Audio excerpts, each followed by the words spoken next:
அரசியல் ரீதியாக எதிரிகள், தொல்லைகள், அதிகார துஷ்பிரயோகங்கள், வெளியேயும் எதிரிகள், உள்ளேயும் சதிகள் என அனைத்தையும் எதிர்கொண்டு எதிர்நீச்சல் போட்டு திரு பன்னீர்செல்வம் அவர்கள் மிகுந்த பொறுப்புடனும் கடமை உணர்வுடனும்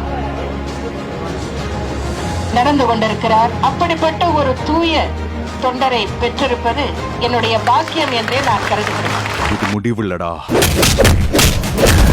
ஆரம்பம்.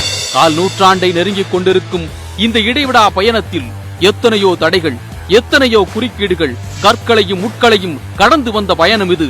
சோதனை கருவேலங்களை சாதனை சந்திரமாக மாற்றிய பயணம் இது. இமயம் தொட்டு நிற்கும் இந்த பயணத்தின் வெற்றிக்கு முதன்மை காரணம் யார்? வேறு யார்? நம் அம்மாதான். அன்று நம்மோடு இருந்து வாழ்த்தி மகிழ்ந்தார்கள். நாம் வளர்ந்தோம், இன்றும் வளர்கிறோம் அம்மாவின் ஆசியோடு. அன்புள்ள அம்மா, எங்களை என்றும் வழி நடத்துங்கள். உங்கள் பாதம் பணிகின்றோம்.